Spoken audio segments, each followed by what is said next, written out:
I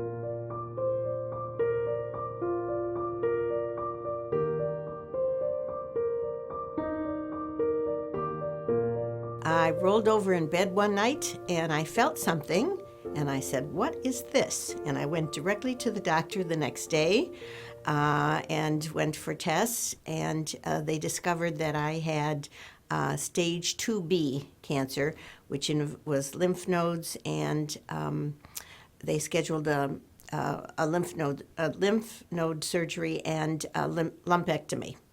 And when I finished the lumpectomy, the tumor board people looked at it and said, "Your margins aren't quite good enough. You should have a mastectomy."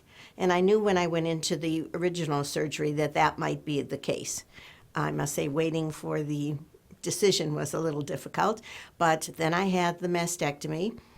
We had quite a discussion. One of my daughters thought I should have a double mastectomy, even though no cancer was in the other breast.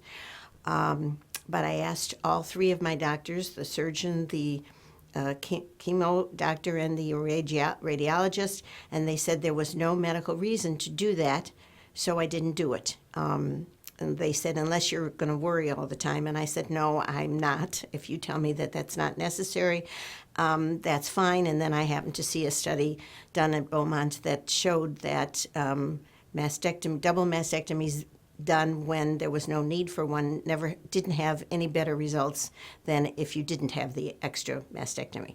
So I was very happy with those results.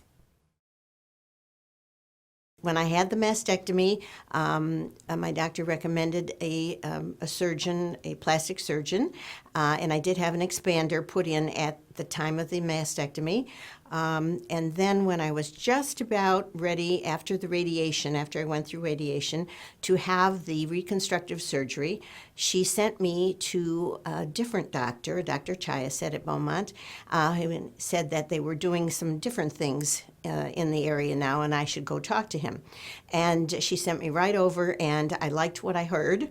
He said I wouldn't have to have muscles from my back and skin put on in that surgery. It was a latissimus flap. And she said he recommended this deep flap, which involved a tummy tuck, which is not all bad. And so all my own fat and skin would be used and no muscle. It did scare me that it was an 8-hour surgery, but I was very confident with this doctor and extremely happy with the results. My friends asked me, they were surprised that I had reconstructive surgery. This all started when I was 70 years old, and I'm almost 75 now. But I said I wanted to get dressed in the morning and forget about this whole experience altogether. And I think it's very important when you go through this. A diagnosis of cancer takes your chance to be in charge away from you. And so the whole process, when I was making a decision here and a decision there, gave me back my control of my life, and that was very important to me. I was very lucky.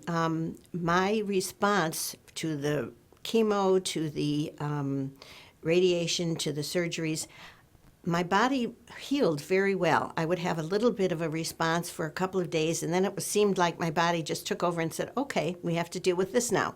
So I was minimally uncomfortable, and I healed very quickly, and I was very, very lucky. I had very few symptoms from the chemo. I had a little headache, and I was tired. That was the biggest symptom, because I'm a high-energy person, and I took naps.